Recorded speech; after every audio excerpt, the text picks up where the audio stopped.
सो ये आप लोगों को समझ में आ रहा है ले चैटेलियर्स प्रिंसिपल।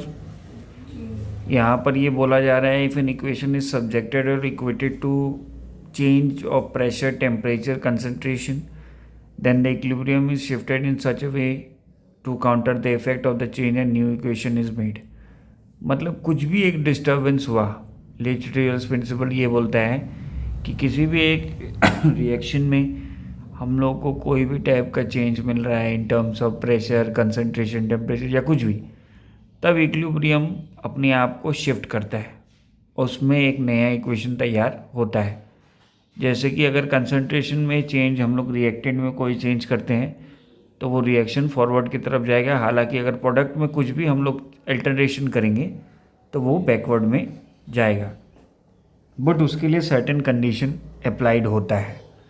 उसके बाद किसी रिएक्शन में प्रेशर के ऊपर एक सवाल है जहाँ पर हमें एक फार्मूला पता है जहाँ पर concentration is equal to number of moles by volume होता है।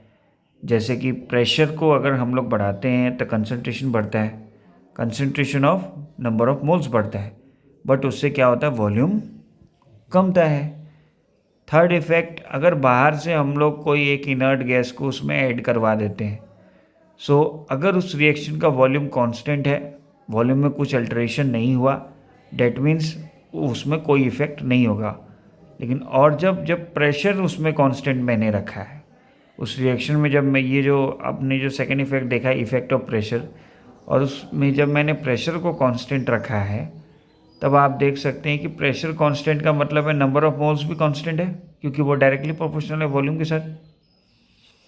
जब प्रेशर कांस्टेंट होगा तो नंबर ऑफ मोल्स और वॉल्यूम एक दूसरे से डायरेक्टली प्रोपोर्शनल होगा, और डायरेक्टली प्रोपोर्शनल का मतलब ही है कि वो क्या रहेगा, वो नंबर ऑफ मोल्स का वैल्यू अगर 0 से ज़्यादा है तो वो फॉरवर्ड में जाएगा, 0 से कम है तो बैकवर्ड में, और अगर n का वैल्यू 0 है तो वो कांस्टेंट रहेगा।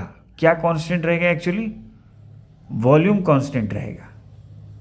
जब आप देखो कि थर्ड फैक्टर में अगर volume directly proportional to n है, तो अगर n का वैल्यू 0 है तो वॉल्यूम का भी तो वैल्यू 0 होगा ना।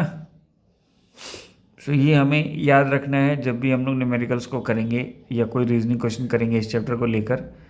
Now talking about the temperature का रिएक्शन वहाँ पर मैंने दिया है आपको इक्वेशन। उस इक्वेशन में K2 और K1 दो रिएक्शन के इक्विलिब्रियम कांस्टेंट है। उन दो रिएक्शन के इक्विलिब्रियम कांस्टेंट को अगर K2 is less than K1 तब वो बैकवर्ड होगा और वो एक्सोथर्मिक होगा, और अगर वो K2 is greater than K1 तो वो फॉरवर्ड रिएक्शन होगा और वो भी एंडोथर्मिक होगा, जहाँ पर एनर्जी को एक्वायर किया जाएगा और एक्सोथर्मिक में एनर्जी को रिलीज़ किया जाएगा। इफ़ेक्ट ऑफ कैटलिस्ट में कैटलिस्ट क्या करता है, एक्टिवेशन एनर्जी को डिक्रीज़ करता है एंड दस रेट बढ़ता है। एक्टिवेशन एनर्जी किसका डिक्रीज़ करता है? रिएक्टेंट्स का एक्टिवेशन एनर्जी को डिक्रीज़ कर देता है और वो रिएक्शन के रेट को बढ़ा देता है। लेकिन जो स्टेट ऑफ इक्विलिब्रियम है उसमें कहीं पे भी हमें चेंज देखने को नहीं मिलता है, क्योंकि वो कांस्टेंट रहता है। सो ये एक छोटा सा वीडियो है जहाँ पर आपको याद रखना है कि कैसे क्या हमें करना है अकॉर्डिंग टू ले चैटेलियर्स प्रिंसिपल।